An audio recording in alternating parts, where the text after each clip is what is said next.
Esse é o demônio celestial, e essas centenas de guerreiros todos armados, esses milhares de soldados, estão todos sob o seu comando. Vendo tudo isso, o demônio celestial dá um sorrisão, e tem um conselheiro chamando ele. Senhor, agora o povo das planícies vão se ajoelhar diante de você. O demônio celestial então fala, sim, como deveria ser desde o começo. Mas o conselheiro fala que tem uma pergunta. Os equipamentos dos soldados são todos de alta qualidade. O nosso culto não tem tanto dinheiro assim, como arrecadou tantos fundos. O demônio celestial fala, um cara me emprestou. O conselheiro fica confuso com essa resposta, e o líder repete, foi exatamente isso que eu disse, um cara me emprestou dinheiro. O conselheiro fala, mas ninguém faria isso. Obviamente a gente ia pegar o dinheiro e fugir, quem seria o louco pra fazer isso? O que significa que só tem uma explicação. Eu entendi. Então ele faz sinal de respeito e fala, como esperado do demônio celestial, sem nem mesmo erguer sua espada, eles já se renderam a você. O senhor é mesmo incrível. Estavam completamente apavorados, que o senhor não precisou erguer um dedo para conseguir toda essa riqueza. Isso é realmente impressionante. Enquanto pensa, que tipo de maluco emprestou dinheiro pra gente? Mas o líder da seita, não foi isso não, você acha que eu sou ladrão? Eu extorquei as pessoas? Então ele mexe na sua roupa e tira um contrato e fala, veja isso, eles transferiram o dinheiro depois que eu coloquei minha assinatura aqui. Ele disse que era só um gerente, um sujeito muito agradável. Veja isso, ele disse que até faria uns juros baixos pra gente. O conselheiro, olhando o contrato, nota, cláusula especial, em caso de não cumprimento, a energia interna do devedor será confiscada. Como assim confiscar a energia interna? Ele tá falando que se a gente não pagar vai vir tomar nosso ki? Mas quem seria louco o suficiente pra isso? Ele fica em silêncio por um momento e fala,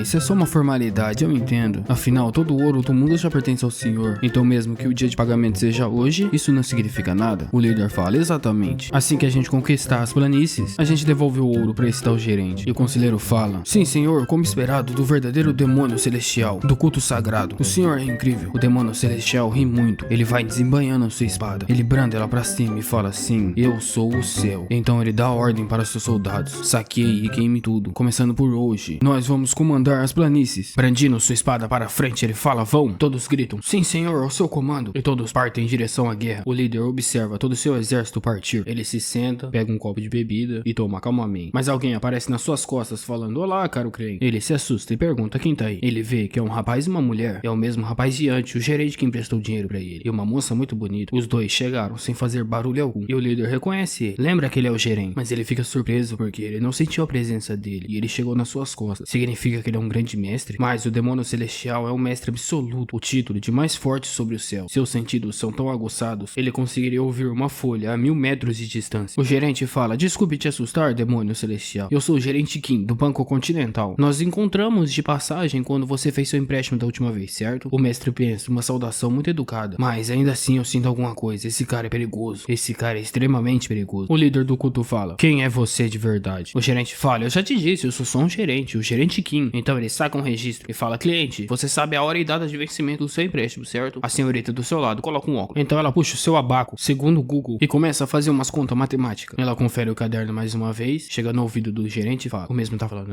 então é isso. E ele com sorrisão fala, querido cliente, o principal é 6 niang, mais 7 niang de juros. O total é de 13.000 niangs. O líder da seita fica apavorado e pergunta por que os juros é tão alto assim? Como é possível que os juros sejam maiores do que o da capital? Mas o gerente fala, senhor, vamos lá. Você realmente esperava que eu fosse um agiota barato, é? Se você queria juros baixos, deveria ter procurado um banco tradicional. Mas você nos chamou, não foi? Pontuação de crédito estava péssima. Garantia nenhuma. Profissão, chefe de um sindicato do crime. Você sabe perfeitamente que ninguém emprestaria dinheiro para você, principalmente um banco tradicional. E o líder fica bravo. Como assim sindicato do crime? O meu culto é um culto sagrado. Mas o gerente fala que para o resto do mundo eles são apenas criminosos. Fala que são um grupo de risco extremo que pode ser dizimado e desmantelado a qualquer momento. E que ninguém emprestaria dinheiro. Nós só emprestamos porque os juros eram altos. O líder do culto estava fervendo de raiva. Porém, ele não poderia falar nada, porque cada palavra estava certa. Isso porque, se descobrirem que um banco fez negócios com um culto demoníaco, a facção justa e ortodoxa iria lutar contra esse banco. Então a mulher aponta o dedo pro contrato e fala, nós colocamos uma taxa de risco e um juro sobre ela. Você mesmo assinou pessoalmente. Tá aqui no artigo 4 da cláusula 2 do contrato. O líder só fica escutando isso em silêncio, com muita raiva, mas ele suspira e fala, certo, olha aqui, gerente Kim, como você vê, eu não tenho esse dinheiro comigo agora. No entanto, olhe para lá, para o horizonte. Você vê essas terras férteis das planícies? O gerente fala, eu certamente vejo isso daqui, embora a poluição esteja um pouco densa. O líder do culto fala, esqueça a poluição. Eu vou marchar para lá agora mesmo e tomar tudo. Se eu conseguir saquear as cortes da Aliança Murim, isso terá pelo menos 13.000 niangs de troco. Me dê apenas um mês, somente um mês. Eu não vou te enganar com juro. Eu vou te pagar o dobro. Não, o dobro não, o triplo. Eu te prometo em nome do demônio celestial. Depois de dizer isso, o líder pensa, uma oferta sem precedentes. Seria impossível ele recusar. Isso triplicaria o capital dele. O gerente dá uma risadinha risadinha e fala: mas cliente, a gente não pode investir no futuro incerto. Analisamos apenas a capacidade atual de pagamento do senhor. O que o senhor vai fazer agora é uma guerra de conquista? Você sabia que estatisticamente as guerras de conquista têm 5% só de sucesso? O gerente vai se aproximando do demônio celestial e vai falando: sua proposta está negada. O prazo do acordo já expirou oficialmente. Já que você não tem dinheiro, como diz o contrato, você só tem que pagar com seu corpo, caro cliente. O demônio celestial fica embasbacado com isso. Ele dá uma risadinha e fala: ora, criança, como ousa você exigir meu corpo do demônio celestial? E aí um grande vento começou a se formar, que fez balançar as roupas da senhorita. Diante de tal vento, a senhorita fica impressionada. Mas os céus começam a escurecer devagar. O dia ensolarado se nublou e se tornou uma noite ali mesmo. Enquanto o demônio celestial parecia muito nervoso enquanto elevava sua aura, o chão ao seu redor se quebrou e ele falava: eu sou o demônio celestial, o céu absoluto do caminho demoníaco. Você, um mero agiota mortal, ousa me cobiçar? Minha intenção era mostrar misericórdia te dando ouro, mas tá aí você, atraindo a morte para si mesmo. Então ele, levando sua aura roxa e preta, segurando sua espada na mão, mas o gerente começa a se tremer e fala: ei, ei, e o demônio celestial fala: o que foi? Você está assustado agora? Você está muito atrasado, mesmo que implore pela sua vida. E o gerente fala: meu Deus do céu, o que você tá fazendo com a sua energia interna? Você sabe o quanto que isso é valioso? Você tá doidão? Se você desperdiçar sua energia interna, como é que você vai me pagar, hein? O líder do culto fica assustado com essas palavras, pensando: o quê? O gerente se aproxima falando: olha só o tanto de energia que o senhor está desperdiçando. Você está jogando ela no vento. Nisso aí o demônio celestial começa a ficar mais puta ainda. E ele fala: seu insolente, brandindo sua espada, fazendo um golpe incrivelmente rápido. Porém, o gerente se esquiva, mas aquele golpe é tão poderoso que quebra completamente o chão. E o demônio celestial fala: se é a morte que você deseja, seu lixo, então é isso que você vai ter. Corte do ceifador da noite negra. E ele faz um corte roxo e negro, cortando o espaço, destruindo todo aquele lugar e indo em direção ao gerente. O mesmo fica calmamente, ele só mostra o seu antebraço e ele consegue defletir aquele ataque poderoso. O mesmo ataque cortou uma montanha inteira. Aquela garota fica impressionada com esse golpe e ela fala: um golpe que foi desviado, ainda assim atravessou uma montanha. E o demônio celestial dá uma risadinha e fala: ah, certo, garoto, parece que você não era pouca bosta não, era por isso que você era arrogante, certo? Mas isso daí é só um truque insignificante. Você vai perder sua vida aqui. Ele levanta sua espada, levanta sua aura mais ainda, se preparando para um golpe mortal e fala: eu quero ver você tentar aguentar esse. Me mostra o que você é capaz. Mas nisso aí o gerente já se aproximou e falou: você é muito tagarela, cliente. Isso aí assustou o demônio celestial, que parou, olhou para baixo com calma e pensou: ei, esse cara tá com a mão no meu Dantian, no meu núcleo de energia. Eu, o mais forte sobre os céus, estou prestes a ser violado por alguém? É sério que eu não percebi os movimentos desse cara. Ele é só um agiota. E o gerente fala: bom, tá na hora de começar a coleta. Relaxa, vai doer só um pouco. Nisso aí o demônio celestial começa a gritar muito de dor. Parece que toda a sua energia está sendo sugada. O mesmo pensa: isso é a técnica de absorção. Não, é além disso. Ele está tomando todos os meus anos de cultivo. E o gerente fala: relaxa, cliente, já vai acabar, relaxa, tá? O demônio celestial continua gritando, pensando: droga, droga, a minha energia que eu acumulei tanto. E o gerente fala: bom, hoje eu tô generoso. Todo esse ki impuro que tá no seu corpo, eu vou pegar tudo pra mim. E tudo que o líder do culto pôde fazer foi lamentar. O líder do culto cai de joelho. Ele agora é só um velho comum. O gerente fala: bom, cliente, você trabalhou duro. A cobrança da dívida foi concluída. Eu sou o gerente Kim do Banco Central. A menina se apresenta: eu sou Mac. Um gerente com um grande sorriso fala: aqui está o meu cartão. Se precisar da próxima vez, vamos adorar atender você, caro cliente. E o demônio celestial, com força nenhuma, ele fala: seu filho da mãe, enquanto desmaia. E o cartão então cai do seu lado. Então, em uma pousada, enquanto eles comem, eles também estão fofocando. Diante de uma mesa cheia de comida, tem um cara falando: ei, você ficou sabendo dos rumores sobre aqueles criminosos da seita demoníaca? Ouvi dizer que eles não vão mais atacar as planícies. O outro cara fala: o quê? Isso é verdade mesmo? O outro fala: ah, sem chance, porque eles interromperiam seu ataque. E o gordão continua falando: bom, já faz 3 dias e eles não se moveram um centímetro, ainda estão na própria seita. E o outro pergunta: você tá me dizendo que o demônio celestial está assustado? O grande demônio celestial? Isso é um absurdo. A gente tá falando da mesma pessoa, daquele cara que uma década atrás massacrou mais de 100 mestres de facções justas. Ele era um monstro entre os monstros. Com certeza isso é uma armadilha. Ele tá fazendo isso pra nós, o pessoal da planície, baixar a guarda, daí ele atacar. O outro fala: mas isso o demônio celestial alcançou a iluminação. Ele virou um mestre dos mestres ainda mais forte. E o outro fala: no meio do campo de batalha, pare de bobeira. O culto demoníaco liderado pelo demônio celestial poderia dizimar as planícies facilmente em um só sopro. As 9 seitas não tinham se juntado e o governo não tinha feito um acampamento. Mas mesmo assim aconteceu uma situação incompreensível. As forças massivas do culto demoníaco foram dispersas. O outro cara fala: é nada, será que ele caiu num desvio de ki? O outro fala: não, eu não acho não. Ah, vamos lá, sem chance, é o demônio celestial. E todo mundo tava comentando sobre o assunto. Afinal, era um grande rei, um grande mestre que ia dominar tudo. Mas sumiu de repente, fazendo com que uma grande conspiração população se espalhasse por Morim. E o cara fala, será que eles ficaram sem dinheiro pra viagem? Afinal, o exército daquele tamanho teria que comer muito, não é? O outro dá risada e fala, você é muito bobo. O grande culto demoníaco não pode lidar com dinheiro. Todo mundo ri da cara dele, falando, esse cara não sabe de nada mesmo, não é? Acha mesmo que o líder do culto demoníaco ia pedir algum tipo de empréstimo ou algo assim? Você não sabe de nada mesmo, cara. Mas o cara fala, ué, eu só tô falando, as coisas podem ficar difíceis pra qualquer um. Mas seu amigo responde, qual é? Você tá comparando ele com a gente? Tá doidão, hein? O grande demônio celestial foi parado por causa de dinheiro. Ah, que besteira. É a mesma coisa de um caçador que tá com fome, vê um animal e acha ele bonito. Não ceifa o animal e acaba morrendo de fome. Isso não faz sentido nenhum. Mas o gerente Kim e a bela donzela tá só escutando de fundo. E o gerente tá falando, pois é, o palpite desse cara é mesmo bom, não é? A mulher complementa. E pensar que um cara desse sabe, nem mesmo os mestres ou reis poderiam ser imunes ao poder do dinheiro. Disse Mac, alguém que trabalha pro Banco Continental. O garçom chega perguntando o que eles vão pedir. Hoje os ingredientes estão todos frescos. A mulher fala, gerente, você disse que ia me levar pra jantar fora dessa vez, não é? Minha barriga está grudada nas costas de tanta fome. O gerente fala, senhorita Mac. A mesma fala, sim senhor. O gerente, a verba de despesas não é para o seu corpinho pessoal. Além disso, dessa vez a gente não recebeu o dinheiro, somente energia interna, o que significa que agora estamos operando com uma perda. Portanto, senhor garçom, me vê 2 tigelas de macarrão do mais barato. E a Mac tá muito brava com isso, falando, qual é, gerente? Fala sério. Assim que os 2 macarrão chegam, a Mac ainda tá reclamando, falando que o gerente é muito pão duro, ele deveria ficar calvo. O mesmo responde que o macarrão não tem nada a ver com a queda de cabelo. A Mac fala, bom, de todo modo, quem será a nossa próxima vítima, gerente? O gerente fala, ei, cuidado com a boca, eles não são vítimas, eles são clientes. A mesma fala, sim,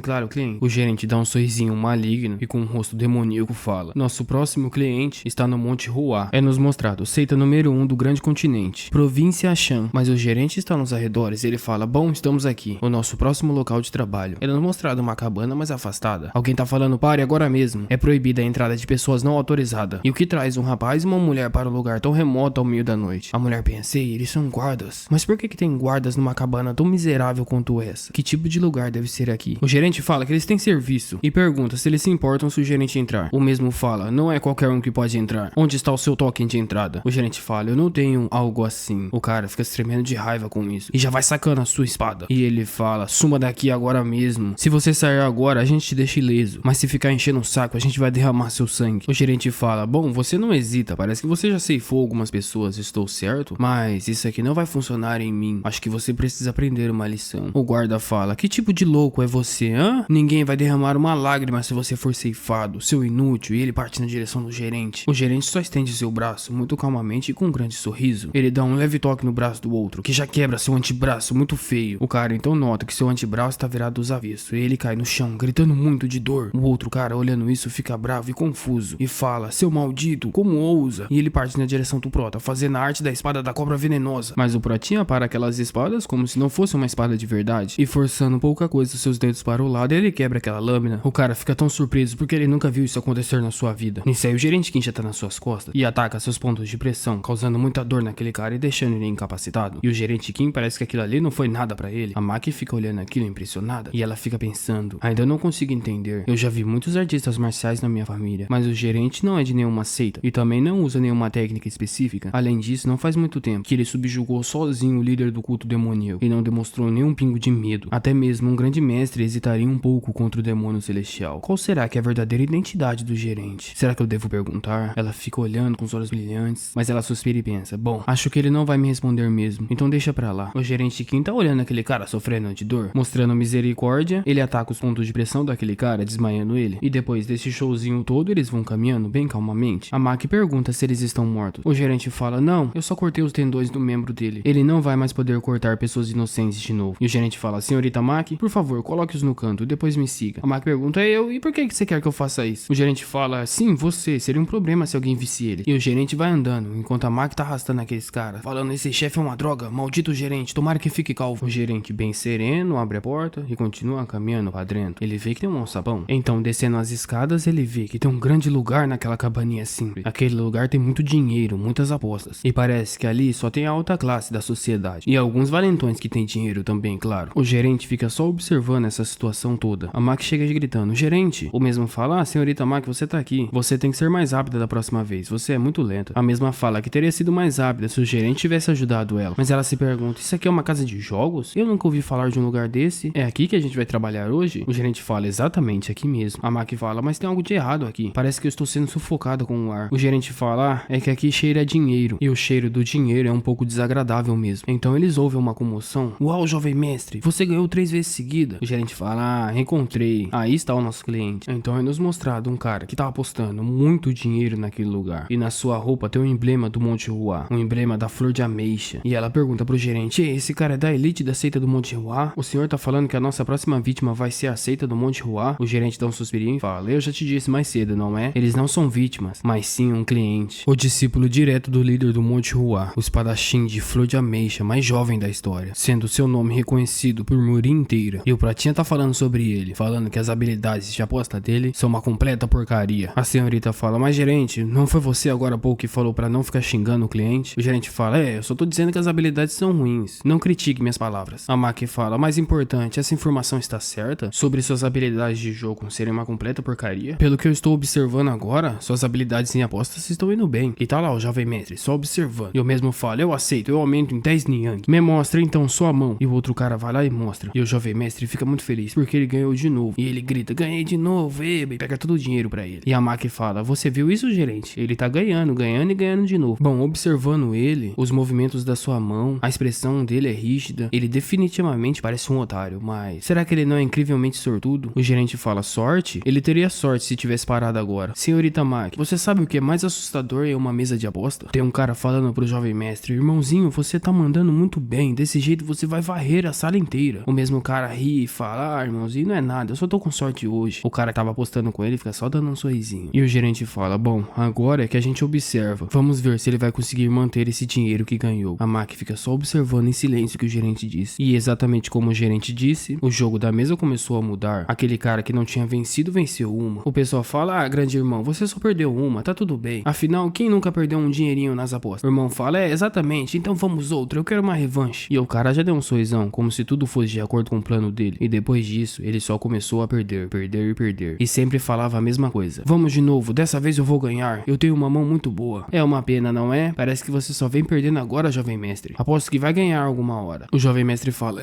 minha sorte tá um pouco atrasada hoje. Ele já começa a se tremer de raiva. E as derrotas só continuaram. Isso paralisou a mente daquele jovem mestre. Ele parou de raciocinar. Ele tava agindo por impulso. O pessoal falou, jovem mestre, vamos embora agora, por favor. Sim, irmão, tem razão. Você já perdeu dinheiro, vamos embora. O mesmo, se tremendo de raiva, tira mais dinheiro ainda do seu manto e joga em cima da mesa, falando, eu vou apostar tudo, minha fortuna inteira, tudo de uma vez. Dessa vez, eu estou sentindo, eu vou ganhar, eu tenho certeza disso. Um tempo depois, o cara tá com depressão. A gente já sabe o que aconteceu. Ele perdeu toda a sua fortuna naquela mesa de apostas. O gerente tá só observando isso e fala, bom, acho que chegou a nossa hora então. Devemos lentamente ir trabalhar. Ele então se levanta junto da máquina. Do lado de fora daquele lugar, aquele cara tá desesperado, pensando, droga, eu apostei tudo. Eu torrei tudo minha fortuna. Se o mestre ficar sabendo disso, ele vai me espancar. Mas ele vê alguém se aproximando dele. É o gerente que chega falando, olá cliente, você precisa de dinheiro rápido? Sem garantia, aprovação no mesmo dia. O seu amigo que você pode confiar, o Banco Continental, está aqui para te ajudar. O cara ouvindo isso fica muito surpreso. Ele se pergunta o que você quer dizer com o Banco Continental. E ele pensa, dinheiro rápido? Empréstimo sem garantia? E ele fala, você tá brincando, você é um agiota? O gerente fala, o nome que você quer nos chamar fica ao seu critério. Mas eu simplesmente ofereço dinheiro para os meus clientes. Mas nisso aí o cara já sacou essa espada para o gerente e falou, você ousa me oferecer um empréstimo a um espadachim da flor de ameixa da seita do Monte Ruá? Você é muito arrogante. O gerente fala que isso é um mal entendido. Sacando um monte de dinheiro do seu manto, ele fala, um espadachim de flor de ameixa da seita do Monte Ruá, seu status não me importa nada. Você precisa de dinheiro, certo? Você deve recuperar o dinheiro que perdeu hoje. E o cara fica pensando, ele não se importa com a minha seita? Uma das grandes seitas? Ele fica olhando pro dinheiro e fica pensando, se eu tivesse esse dinheiro. Nisso aí o gerente já mostrou o contrato pra ele e começou a falar, cliente, o processo é bem simples. Se você assinar esse contrato, eu te dou o dinheiro imediatamente. A taxa de juros também é muito razoável. Nisso aí o espadachim já guardou sua espada. Ele puxou o contrato da mão do gerente, ele assinou e ele fala, olha aqui, eu assinei. E com a cara de maluco ele fala, então me dê o dinheiro agora, por favor, rápido. O gerente entregou e falou, excelente escolha, cliente. Aprovação completa. Assim que ele pegou o dinheiro, ele voltou imediatamente para aquele lugar. A Maki pergunta, a expressão dele estava meio desequilibrada, não é? Ele nem mesmo pensou antes de assinar aquele contrato. E a Maki olhando o contrato no chão, ela fala, por falar nisso, gerente, por que escolheu um discípulo do Monte Ruá dessa vez para ser um cliente? Ele estava apostando, isso não é legal, mas também não é como se ele estivesse cometendo atos perversos como o demônio celestial. O gerente fala, senhorita Maki, você acha que eu escolho os meus clientes com base no que eles fazem? A Maki fala, não é isso e o que é? E o gerente fala, se ele é do bem, se ele é do mal, isso não importa pra mim. Eles são são só artistas marciais. O que importa de verdade é o que vai acontecer. E esse espadachim do Monte Hua tem alguma coisa que eu preciso. É só isso. A Maki, ouvindo essas palavras, fica em silêncio. Ela não conseguiu compreender muito bem, então tá pensando no que poderia ser. Mas tem alguém se aproximando deles. É o figurante de agora há pouco, aquele que levou uma surra. O outro também tá aqui, que também levou uma surra. Dessa vez tem um cara fortão entre ele, que tá perguntando, então foram esses sem vergonhas que fizeram isso? O cara confirma isso mesmo, chefe. O gerente fala que isso tudo é culpa da Maki. Ela deveria ter limpado melhor. Mas a Maki fala que o gerente não pediu para eliminá-los. Pediu para ela apenas esconder seus corpos. E o cara vai se apresentando, falando que é da facção da Cobra Venenosa. Ouvi que você machucou uma das pessoas da minha facção. E o gerente responde, Banco Continental, gerente. O cara pensa, Banco Continental? Eu nunca ouvi falar dessa droga. Mas eu tenho certeza que ele aprendeu artes marciais em algum lugar. E ele fala, seu arrogante maldito, você age com tanta audácia, não tem um pingo de medo, não é? Você sequer sabe com quem está mexendo? Este estabelecimento é administrado pela facção da Cobra Venenosa. E o gerente fala, e eu preciso saber disso? Eu não tô nem aí. Nisso aí o cara já ficou muito puto. Ele falou, rapazes, cortem um membro de cada um deles. Vamos eliminá-los bem lentamente. Esse é o nosso negócio. O pessoal falando, sim senhor, parte em direção ao gerente e à máquina. O figurante tá segurando uma espada na frente do gerente. Mas o gerente deu só uma bicuda na sua canela, que fez ela dobrar pra trás. E o cara, gritando de dor, ele já cai no chão, sendo incapaz de continuar lutando. O outro cara fala, esse maldito, ele vai ver só. Mas o gerente já se esquivou do seu golpe e tá nas suas costas. Preparando um golpe de palma poderoso, ele atinge aquele figurante, fazendo ele voar longe. Esse daí provavelmente não sobreviveu não. E o grandão fica só observando, enquanto ele escuta muitos gritos. E ele fica vendo, esse cara é um monstro, que droga é essa? Como pode alguém ser tão forte desse jeito? Em poucos segundos, o gerente é o único que está de pé no meio daqueles guerreiros. E o grandão vai pensando, esse tanto de gente em pouco tempo, mas que droga é esse cara? Um monstro? Ele já começa a se tremer de medo e ele fala, você é muito forte para um jovem. Se você se ajoelhar agora mesmo, isso aí o gerente já tá perto. O cara regala os olhos. O gerente dá um soquinho naquele cara, que arrebentou ele. E parece que ele foi finalizado pelo gerente. Os homens que restavam gritaram monstro e saíram correndo. O gerente dá um suspirinho e fala, bom, só por hoje eu vou dar um desconto. Se eu ouvir rumores de que vocês estão abrindo outras casas de apostas em outras províncias, eu vou pegar mais pesado do que agora. Ei, senhorita Maki, é a sua vez. Por favor, limpe isso, agora mesmo. A Maki responde, gerente, você é horrível, tomara que fique careca. Enquanto o gerente tá olhando pra lua e tá pensando, bom, será que o nosso cliente conseguiu recuperar seu dinheiro perdido? E a gente vê a cara daquele cara, e pela cara dele não parece que recuperou nada. E ele grita, que droga é essa? Isso não faz sentido nenhum. Eu perdi 5 vezes seguidas. Vocês, seus filhos da mãe, vocês estão tentando me enganar, não é? Mas o cara que tá ganhando tá falando, ei, eu também tô surpreso, acho que eu só tô com um pouco de sorte hoje. Não me diga que um grande espadachim como você vai fazer um escândalo só porque perdeu uma aposta. Não, claro que não. A grande seita do Monte Hua não tem pessoas assim. Eles não ligam para simples apostas. Igual o cara saiu pobre da outra vez, ele saiu dessa vez, sem nenhum tostão no bolso. E o gerente fala, cliente, já está de volta. E o cara fala, meu Deus do céu, ainda bem que você tá aqui. Dinheiro, por favor, me dê mais dinheiro. E o gerente fala, empréstimo adicional? O cara fala, sim, isso mesmo, dessa vez eu estou falando sério, só mais uma vez me empreste dinheiro. O gerente fala, bom, com seu histórico de crédito eu posso te emprestar o quanto você quiser, mas dessa vez eu preciso de uma garantia. O cara fala, uma garantia? Sim, fique com isso, que tal isso? É o pingente de jade do Monte Hua, é algo que meu mestre me concedeu. Nisso daí, aquele espadachim estava totalmente fora de si. Esse pingente significava a honra do Monte Hua, e ele entregou aquilo por simples dinheiro, algo que ele nunca teria feito se tivesse pensando com clareza. E o gerente, com um grande sorrisão, fala que isso é o suficiente. Aqui está o seu empréstimo pessoal. O cara pega aquele dinheiro e já corre pra dentro da pousada de novo. E o gerente fica só esperando. 2 horas depois aconteceu a mesma coisa. O cara chegou pedindo mais, eu quero mais, me empreste mais. Em nome do Monte Hua, eu vou te pagar generosamente e com juros. O gerente fala, por favor, se acalme, cliente, a gente confia em você. Então ele fez o terceiro empréstimo. E aquele espadachim tava viciado no tigrinho, ele perdeu tudo. Então aconteceu o 4º empréstimo, sobre mais juros. Então houve até o 5º empréstimo. E a mesma coisa se repetiu, até que aquele cara perdeu tudo. E ele tá muito frustrado, parece que ele tá fazendo uma cara de louco. Ele tá gritando muito, ele grita tanto que dá pra ouvir até de fora daquela pousada. E o gerente, ouvindo isso, fala, bom, acho que nosso trabalho termina aqui por hoje. Senhorita Maki, vamos indo. E ela fala, sim, mas ir embora? E quanto ao dinheiro que você acabou de emprestar? Ouvindo aquele grito, eu acho que ele perdeu tudo de novo. O gerente fala que tá tudo bem. Afinal, juros é igual vinho, quanto mais velho, melhor. Mas a Maki pergunta, mas você acha que é seguro? E se ele por acaso fingir que não pegou nenhum empréstimo? E se ele tentar se livrar de nós para não pagar seu empréstimo? O gerente fala que isso é ainda melhor. A Maki pergunta, como? O gerente fala, isso faria com que os juros aumentassem ainda mais para aquele garoto. E no outro dia, na seita do Monte Hua, no quarto tem aquele cara chorando, ele tá se tremendo, pensando, droga,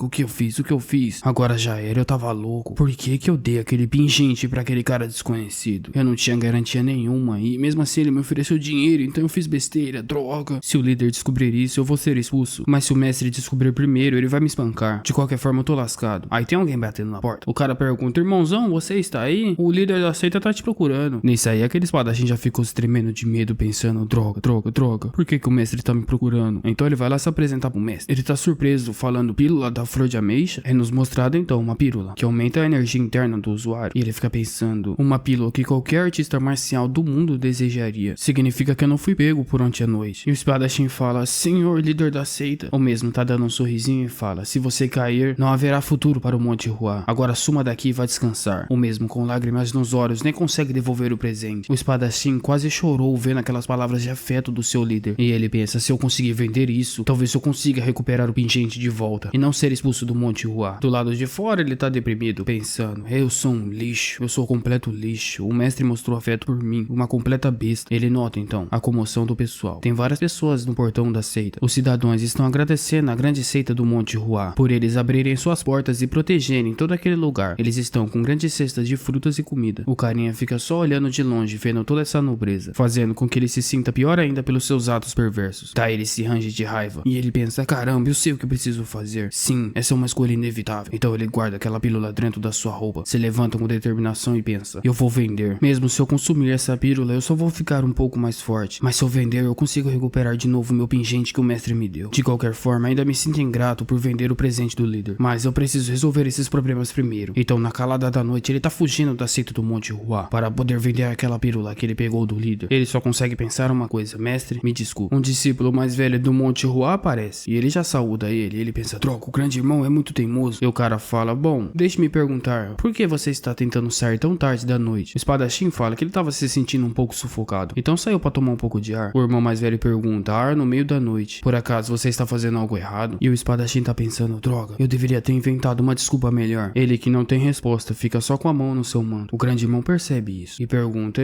você tá escondendo o que debaixo dessa sua roupa? Me mostre. Então ele já puxa e vê uma caixinha de uma pílula. Ele vê que tem a pílula da flor de ameixa dentro. E ele pensa, onde você conseguiu esse remédio espiritual tão precioso? O mesmo fala que foi o líder que te deu. O irmão mais velho pergunta, o líder da seita fez isso? Ele dá um sorrisão e fala, que ótimo. Como esperado, o olhar do mestre é realmente incrível. Ele reconheceu o seu talento. E o irmão mais velho pergunta, mas por que você tá levando esse precioso remédio para fora da seita tão tarde da noite? O espadachim tá se tremendo e tá pensando, droga, o que eu falo? E ele fala, vocês, grandes mestres, me veem com bons olhos. Eu estava pretendendo mesmo tomar essa pílula. E o grande irmão fala, é sério? Então venha, se apresse, eu vou te ajudar. E o cara pensa, droga, esse cara é muito teimoso. E fala, eu agradeço a consideração, irmãozão, mas eu estou acostumado a treinar sozinho. O grande irmão grita, besteira. A pílula de flor de ameixa é tão forte que você pode sofrer desvio de ki se cometer o menor erro. Vamos, apresse-se e comece. Eu vou te ajudar. E o cara pensa, droga, o que eu faço? Ele fala, irmãozão, eu preciso acalmar minha mente primeiro. O grande irmão fala, eu vou te ajudar nisso. Vamos. O cara fala, é que eu tô com um pouco dolorido. O irmãozão fala, descanse um pouco. O cara fala, é que eu tô também com um pouco de dor de barriga. Vai no banheiro e volte, eu vou te ajudar. E o cara vendo que não tem mais desculpas, ele pensa, certo, eu estou lascado. Esse é o fim da minha vida. E sem ter escolha, então ele abre aquela caixinha, ele pega a pílula, ele tá se tremendo, pensando o que eu fiz de errado. Tudo começou quando eu comecei a apostar, não é? Ele come a pílula e o irmão mais velho começa a ajudar ele a cultivar. E ele fala, parabéns, irmãozinho. O espadachim então se levanta. Ele bate as mãos em sinal de respeito e fala, obrigado, irmão, pela sua ajuda. Graças à sua ajuda eu pude me dedicar ainda mais. Tudo isso só foi possível graças ao grande irmão. E no meio da floresta à noite, ele tá deprimido, pensando, acabou. Já era. A minha energia aumentou e pra quê? Eu vou morrer de qualquer forma. Aquele agiota vai me procurar mais cedo ou mais tarde. Ele vai revelar meus segredos mais vergonhosos e assim tudo vai acabar. Mas ele fica em silêncio e ele pensa, espera um pouquinho. Espera. Uma dívida só existe se tiver alguém pra cobrar. Sacando sua espada, ele pensa, mas e se o cobrador do dinheiro desaparecer? Ele começa a suar frio e começa a pensar em um plano maligno. Se lembrando do agiota, ele pensa, aquele cara era com certeza um espadachim. Mas eu tomei a pílula da flor de ameixa, eu estou mais forte. Certo, eu preciso fazer isso. Por que eu tenho que pagar? Se eu posso simplesmente se livrar dessa dívida junto com sua vida. Então, no meio daquela noite, tá lá o espadachim. Ele tá decidido. Ele tá pensando, está aqui, essa pousada. Ele se lembra daquele gerente falando que pousada que ele tava. E ele com um olhar determinado, ele entra na pousada. Todo mundo está dormindo naquele momento. Ele com passos leves de um artista marcial se aproxima sem fazer barulho, enquanto vai pensando. Uma dívida só existe porque existe um cobrador. É só isso. Eu vou cuidar deles e pegar meu pingente de volta. E depois eu esqueço isso tudo e volto para minha vida normal. Ele então se aproxima do quarto 5. Ele começa a escutar vozes e pensa, certo, tem a voz de um homem e de uma mulher vindo de dentro do quarto. Ele se lembra daqueles dois e ele pensa, sim, são a voz daqueles dois. Ele então, brandindo sua espada, se prepara, fazendo uma aura rosa muito poderosa. E ele pensa, por favor, me desculpe, eu não queria que acabasse dessa maneira, mas eu preciso fazer isso para manter minha honra. Então ele se prepara, fazendo um golpe muito poderoso, sacando a sua espada, falando arte da espada da flor de ameixa. Sétimo movimento, turbilhão de flores caídas. Assim acontece uma grande explosão de aura, fazendo com que aquela pousada seja cortada. O espadachim está com o rosto sombrio pensando, pronto, eu acho que tudo acabou agora. Ele estava arrependido? Estava com dó de vítimas inocentes? Não, ele estava aliviado. Mais do que vidas humanas, ele se importava era com sua honra. Mas aquilo causou uma grande explosão, fazendo muito barulho, e o pessoal já começou a acordar. E ele pensa, droga, eu preciso achar um pingente, e começa a procurar em todo lugar, até que ele acha, e ele pensa, achei. Ele corre em alta velocidade em direção ao pingente, pega o pingente e sai vazado daquele lugar. E quanto mais ele se aproxima, mais seu sorriso vai crescendo, até que ele faz uma cara diabólica e começa a dar muita risada, pensando, eu consegui, finalmente acabou, estou livre dos meus pecados, eu consegui. Ainda por cima, ninguém conseguiu descobrir o que eu fiz. Mas ele estava tão imerso com seus pensamentos que ele nem notou que tinha um grande mestre observando ele. Ele bem tranquilão no seu quarto, olhando para o pingente, muito feliz, pensando, ótimo, ainda bem que tudo acabou, agora só preciso esquecer disso tudo. Mas tem alguém batendo na sua porta, perguntando, ei sobrinho, você tá aí? E ele pensa, essa voz é do meu tio, o mestre da seita do Monte Ruá. O tio dele então é nos mostrado, ele é um ancião do Monte Ruá. E ele já chega falando, ficou sabendo? Uma pousada foi reduzida a pedaços. O carinha fala, sim, eu tava treinando, mas o mestre interrompe ele falando isso. Ele se aproxima em direção à janela e fala, eu escutei que houve uma grande comoção e, pra completar, foi feito por uma arte da espada da flor de ameixa. Me mostre sua mão. O espadachim pergunta o quê? O tio dele fala, empunhar uma espada sempre deixa rastros. Nisso aí o espadachim já ficou nervoso e ele mostra sua mão. Elas estão tremendo e o tio dele olhando aquilo, então percebe. É assim que alguém fica depois de ter usado a arte da espada da flor de ameixa. Então ele já saca a sua espada em direção ao pescoço do seu sobrinho, que fica muito assustado. E o tio dele fala, me diga, como você conseguiu fazer uma coisa dessas? E o sobrinho dele fala, tio,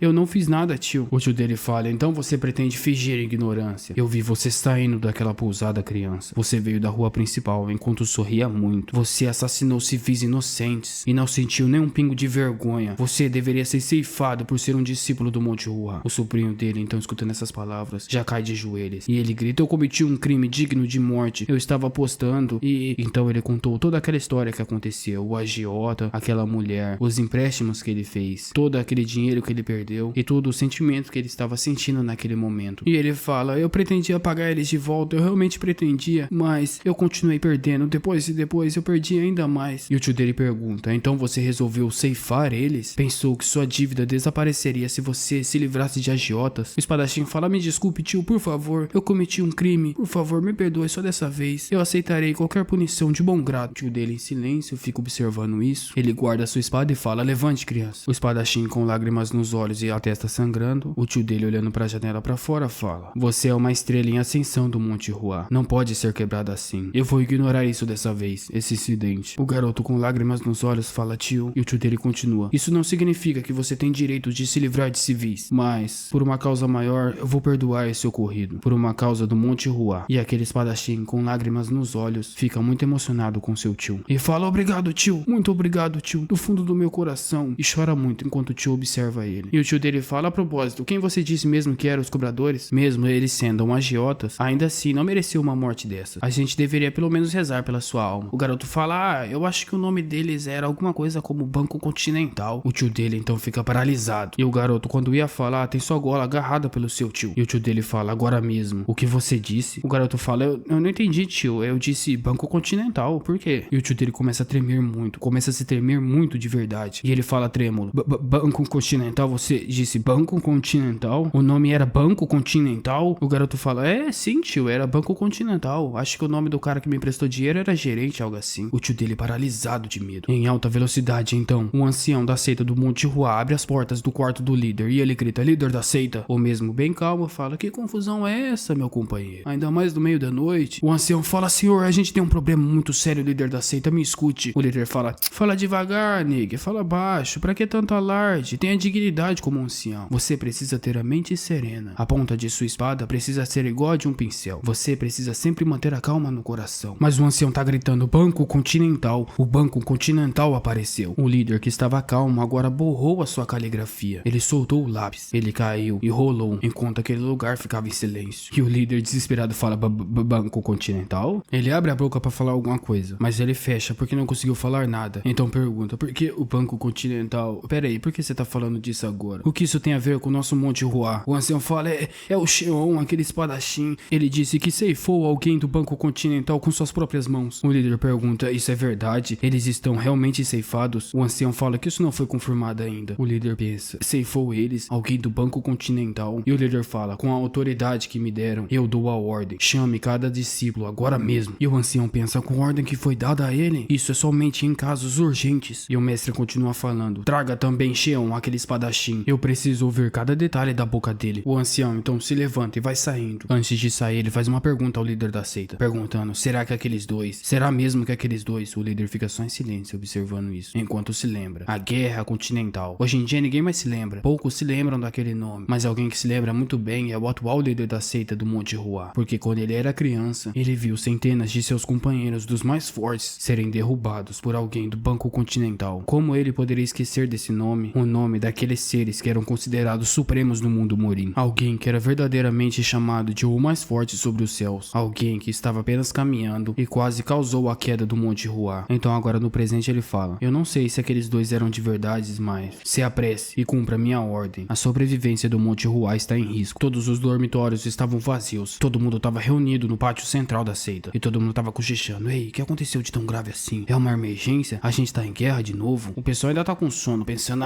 que droga que aconteceu, cara? Por que me chamou do meio da noite? Tá todo mundo reclamando, perguntando, será que o líder demoníaco atacou a gente? Por que a gente tá sendo convocado? Droga, eu já tô aqui há 25 anos e isso nunca aconteceu. Que droga tá acontecendo? Mas nisso aí o ancião apareceu diante deles junto com o líder. Quando o líder apareceu, todo mundo ficou em silêncio esperando suas palavras. Então, com um olhar muito firme, o pessoal notando esse olhar no líder fica surpreso, porque ele nunca tinha agido dessa maneira. No seu rosto havia uma expressão fria, como de alguém que estava prestes a anunciar uma guerra. Isso causou um silêncio absoluto, mesmo com centenas de pessoas ali. E o líder então vai falando, Xion, dê um passo à frente. Ele já começa a se tremer pensando, droga, eu tô lascado. Então ele se aproxima, ele vai se apresentar ao líder da seita, saudando, falando, líder da seita, você me chamou? O líder dá um tapão na cara dele e ele cai. O líder fica só olhando e falando, seu inútil, você tem ideia do que fez, criança? E começa a espancá-lo, chutando muito nele. E aquela criança está prestes a ser ceifada. E ele começa a falar, o Banco Continental, você tem ideia em quem você tocou? O Banco Continental? O pessoal fica olhando pensando, ei, o líder não gostava daquele discípulo? E quem é esse Banco Continental pra fazer o líder perder a cabeça desse jeito? O ancião chega falando, líder da seita, você vai ceifá-lo, pare com isso agora mesmo. E o líder fala, sim, ceifá-lo. Isso é o que ele merece porque ele fez, esse inútil. Os anciões ficam muito preocupados, falando, líder da seita, ele é um grande talento, se acalme por favor. O líder sem fôlego de tanto chutar aquele cara, ele respira. O Xion já tá quase sem vida no chão. O líder olhando pra isso pensa, seu completo inútil, você arruinou o Monte Ruá. O Xion ouvindo aquelas palavras faz muita força e consegue se levantar. E ele fala, mestre, eu sei que é errado da minha forma apostar, mas eu não entendo porque o senhor está tão preocupado com esse tal de Banco Continental. O líder já dá um tapão nele e fala, seu inútil, esse seu cérebro não funciona. Apostar, ceifar vidas inocentes. Você acha que está sendo repreendido por isso? Se você tivesse se livrado de um mendigo, eu não estaria nem aí. Se você tivesse feito isso com uma mulher, também não estaria nem aí. Mas sabe com quem você mexeu? Sua boca, criança, só não está sendo cortada porque eu preciso saber de uma resposta sua. Aquelas pessoas do Banco Continental, eles realmente foram ceifados? Por favor, me diga se eles realmente foram ceifados. O Xion se tremendo fala, sim, mestre, eles foram ceifados. O mestre fala, mas você confirmou os corpos? O Xion fala, não. O líder agarra seu manto e fala, fala direito, criança. Fale me olhando nos olhos que aqueles dois não estão mais nesse mundo. O garoto fala que explodiu a sala inteira com sua arte da ameixa. Então ele presumiu que os dois foram ceifados. O líder fala, presumiu? Você acabou de dizer que presumiu? Meu Deus do céu. Seu inútil, joga ele no chão com toda a força, falando, você não serve de nada. Você realmente não viu se eles estavam com vida? O que você faria se eles estivessem vivos, hein? Como pode fazer algo tão desleixado desse jeito, criança? Naquele momento, o espadachim Xion estava achando injusto. Aquela estalagem tinha sido completamente destruída. Um grande mestre teria sido ceifado. Ele tá falando que um agiota qualquer sobreviveria? No entanto, o líder não mente. Não tem por que o líder mentir. E o líder então fala, Xion, seria melhor se você tivesse sido ceifado. O Xion, ao ouvir isso, com aquela voz fria, o mestre continua falando, não, depois disso, você deveria ter cortado os próprios pulsos. Mas olha só o que você fez. Você trouxe a aniquilação para o Monte Ruá. O Xion, ouvindo isso em silêncio, nota que o líder não tem mais nenhum pingo de afeto por ele. E ele começa a se lembrar daquele cara, daquela mulher. E ele pensa, esses agiotas, a reação do líder. E o líder fala, a partir desse momento, a seita do Monte Ruá está em alerta máximo. Tirem qualquer visitante e proíbam a entrada de qualquer forasteiro. Todo mundo grita, sim senhor, e todo mundo parte em alta velocidade. E o líder começa a conversar com os anciões, enquanto o Xion tá caído no chão. Ele não tá conseguindo entender nada, ele só tá pensando, como minha vida acabou tão rápido desse jeito. Enquanto o líder tá olhando pra ele no chão e tá falando: reze, criança, reze para que sua técnica patética tenha conseguido ceifá-los. Mas tem alguém do Monte Hua já dando um sinal e todo mundo já começa a escutar aquele sinal de longe. Reportando do guarda do portão principal, em direção à trilha da montanha, tem 2 indivíduos se aproximando. No chão, o chão tá pensando: 2 pessoas, será que poderiam ser eles? Então é nos mostrado a floresta do Monte Hua. E é realmente o gerente e a Maki, eles estão se aproximando do Monte Hua. O gerente está caminhando bem sereno e a Maki está a mesma de sempre, em silêncio também. Os guardas falam: parem, quem são vocês? O líder da seita proibiu qualquer forasteiro. Diga seus nomes e o motivo de estar fazendo uma visita ao Monte Hua. O gerente dá um suspiro e fala: eu sou o gerente do Banco Continental. Eu vim aqui coletar uma dívida em nome do Monte Hua. Na pousada que aquele garoto atacou, o pessoal tá tudo olhando. O pessoal tá todo curioso, se perguntando: quem será que fez isso? Será que foram os militares com um canhão? Mas o pessoal fala: por que será que eles fariam isso? Deve ter sido coisa de bárbaro. E no meio daqueles destroços, a gente vê a máquina. Ela tá abrindo seus olhos bem devagar. O gerente tá em cima dela, protegendo ela dos escombros. Ela pergunta: gerente? O mesmo pergunta se ela tá bem. Ela fala: eu tô bem, mas e você? Ele fala: ah, que bom, que alívio. Então ele se levanta com muita facilidade. A Maki pede desculpas por não ter conseguido se proteger sozinha. O gerente fala que tá tudo bem, porque seria uma perda enorme se a Maki se machucasse. O trabalho que ela faz para o Banco Continental é realmente muito valioso. Então se levante, senhorita Maki. Ela já ficou corada com as palavras do gerente. O mesmo tá falando: se levante, é hora de ir trabalhar. E voltando para o presente, aquele guarda tá se tremendo ao ouvir o nome Banco Continental. Ele pensa: droga, será que eu ouvi mesmo o nome Banco Continental? Porém, alguém abriu as portas. Era o ancião da seita. O ancião vai se aproximando do gerente. Ele junta suas mãos em sinal de respeito e pergunta: vocês são do Banco Continental? Eu sou o ancião do Monte Hua. As outras pessoas que estavam vendo isso tiveram o mesmo sentimento: surpresa. Um grande ancião renomado se curvando de respeito diante de seus olhos, para alguém que era considerado um mero agiota. Então o gerente fala com um grande sorriso: sim, eu sou o gerente do Banco Continental. Ser recebido assim é realmente uma honra. Eu fico verdadeiramente lisonjeado. O ancião fala: ah, por favor, não se preocupe com isso, visto que é a primeira vez que a gente recebe convidados do Banco Continental no Monte Hua. Isso é a devida cortesia que vocês merecem. O gerente então dá um suspiro e fala: como esperado da seita do Monte Hua, tamanha cortesia para um mero agiota como eu. E ainda no primeiro encontro, vocês realmente faz jus à reputação de pilares do Murim. E o ancião, olhando aquilo, pensa: 30 anos atrás, alguém do Banco Continental chegou aqui e abalou a seita. Se ele realmente fosse do Banco Continental, ele teria questionado: como assim primeira visita? No entanto, esse cara não reclamou que eu falei primeira visita, ele concordou imediatamente. Significa que ele é falso. Como ele ousa agir em nome do Banco Continental? Ele está tentando humilhar o Monte Hua? Nisso é, um ancião já se virou e ele falou: imagino que não seja de bom modos manter um convidado aqui esperando. Por favor, entre. Enquanto ele tá pensando: você, seu verme maldito, farei pagar o preço mais tarde. O atual líder da seita do Monte Hua tá andando pra lá e pra cá muito preocupado. Ele tá falando: Banco Continental, Banco Continental. Não é possível que eles estejam realmente aqui. De volta para Morim, depois de 30 anos? Eles partiram sem deixar nenhum rastro e só voltaram agora? E por quê? Pra quê? O que eles querem? Bom, o que importa é que eles realmente apareceram e ainda fizeram um empréstimo para um dos nossos alunos. Será que faz parte de um plano maior? O líder tá perdido em pensamento. Ele não sabe se é parte de um plano maior ou é tudo uma simples coincidência. Mas ele nota alguma coisa e fica muito surpreso. Ele vê um ancião trazendo um rapaz e uma moça. Então os dois chegam no alcance dele, o gerente e a Maki. Ele fica surpreso, porque o gerente é jovem. Ele pensa: esse cara é muito jovem e ele é muito diferente das pessoas do Banco Continental que ele lembra. Será que ele é só um discípulo? Ou será que é falso? Não, eu não posso tomar decisões precipitadas. Um único erro poderia levar ao desastre. E o gerente, com um grande sorriso, fala: olá, eu sou o gerente Kim do Banco Continental. O líder se apresenta falando que é o líder da seita do Monte Hua. Ele ouviu a história do seu discípulo. Traga ele imediatamente, ele deu a ordem. O pessoal já traz aquele cara que foi espancado pelo líder. Ele tá tudo ferrado. E o gerente fala: olá, cliente, você não parece muito bem. E o Xion fica surpreso, se perguntando: é sério que ele sobreviveu à minha arte? Esse cara não é qualquer um. E o líder pergunta: ei, criança, o que você tá fazendo? Peça desculpas imediatamente. O Xion já fica calado, engolindo a saliva. Então ele se tremendo. Ele faz muita força para conseguir se curvar. Mas o gerente fala que tá tudo bem. Não é como se os joelhos do cliente estivessem em boa forma. O líder, olhando aquilo, fala: não é correto pedir desculpas depois que se fez algo errado. Mas o gerente fala: ah, não tem por que pedir desculpas. Eu não quero pedido de desculpas. E além disso, a gente não dá desconto para quem pede desculpas. O líder fala: seu arrogante. Todos da seita do Monte Hua ataquem imediatamente. Mas esse foi só o seu pensamento. Na realidade, ele se calou e falou: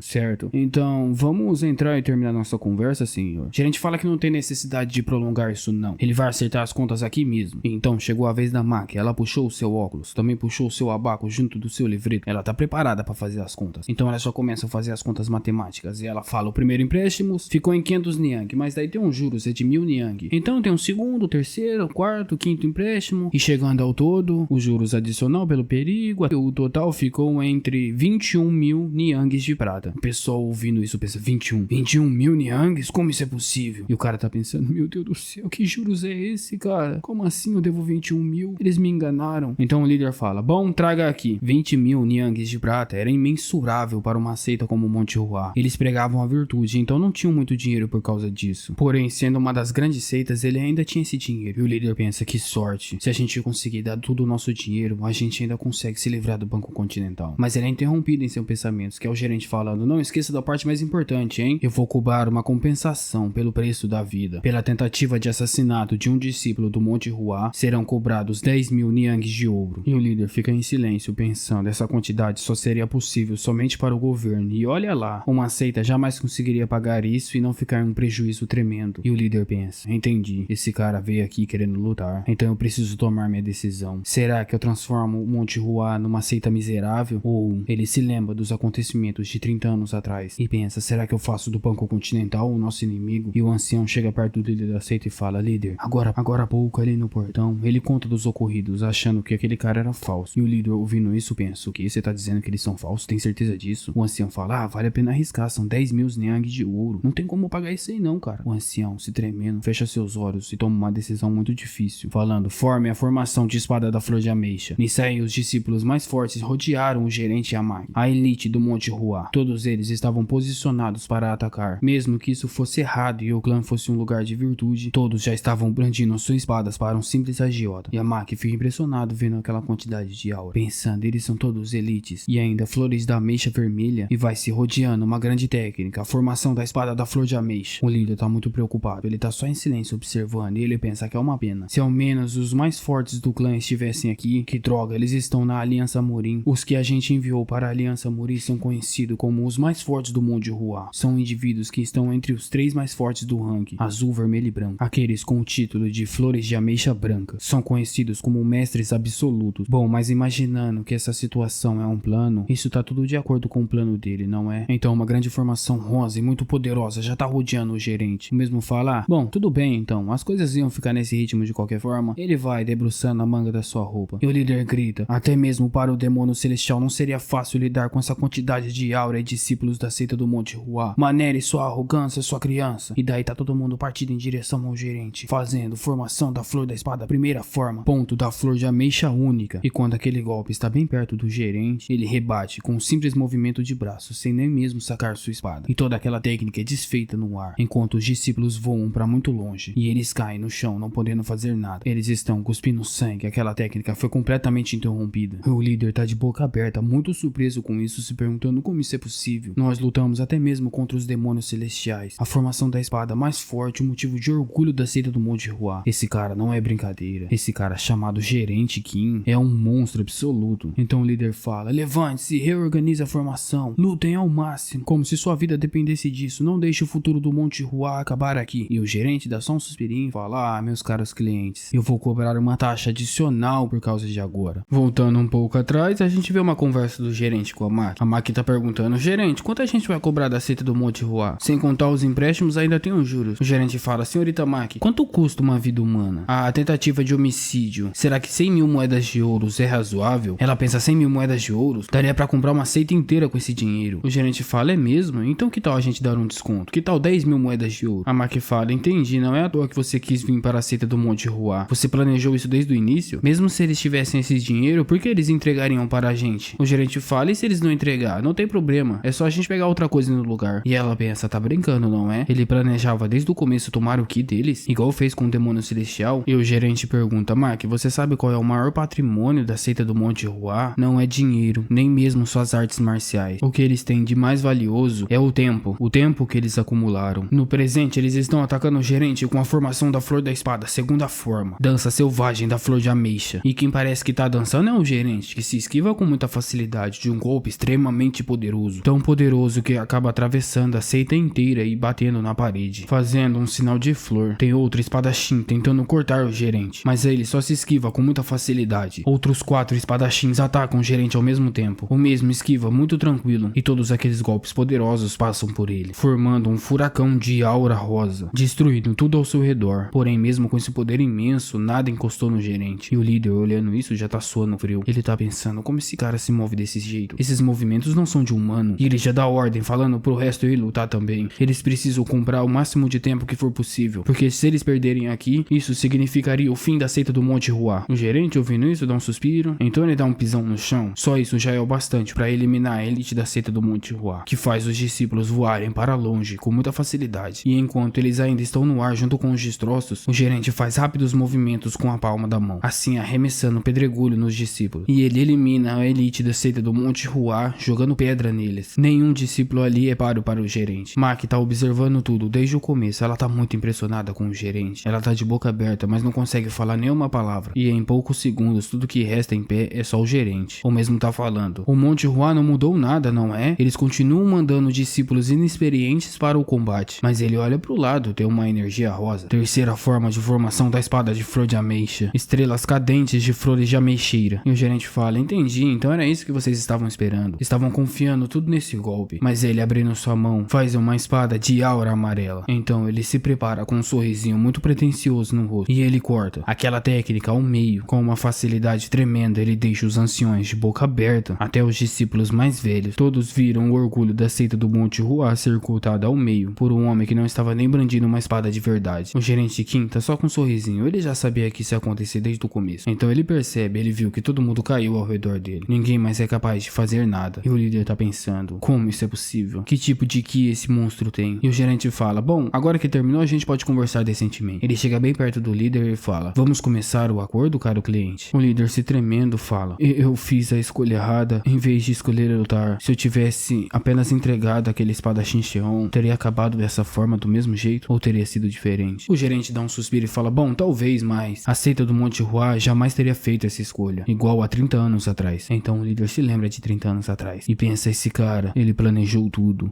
desde o começo, desde o empréstimo até o momento atual. Tudo foi de acordo com o seu plano. A gente não passou de um degrau para esse momento. E o líder dá uma risadinha sem graça e fala, então desde o início, a gente nunca teve escolha, certo? Teria terminado desse jeito de qualquer maneira. Mas me deixe perguntar uma última coisa. Com as suas habilidades, você poderia ter vindo aqui e exigido o que você quisesse. Não precisava ter feito esse trabalho de empréstimo e tudo mais. Bom, o mundo marcial é formado pela lei da selva. Aquele que é mais forte pega o que quiser. É verdade que o gerente poderia ter vindo aqui e pegado desde o começo, apontando uma lâmina para a garganta do líder e exigido o que quisesse. E ninguém poderia impedi-lo. Afinal, o gerente era um monstro. Porém, este homem não fez isso. Ele criou uma dívida estabelecida com justificativa e forçou a seita do Monte Ruá a sacar sua espada primeiro. O gerente então fala bem calmamente, se o mundo se tornar um lugar onde os fortes naturalmente roubam dos fracos, então em breve o mundo estará cheio dos suspiros do povo comum. O líder, ouvindo isso, não conseguiu entender. E o gerente fala dando risada, além disso, tomar as coisas às forças é coisa de ladrão de estrada. Eu não sou um bandido, eu sou um agiota e com princípios. O líder, ouvindo isso, vai pensando, esse filho da mãe, ele veio de qualquer forma e tomou tudo à força, não mudou nada no fim. E o gerente fala, senhorita Mac, por favor, aplique a taxa e recalcule os juros de novo. Então a Mac, puxando o abaco de novo, vai contando,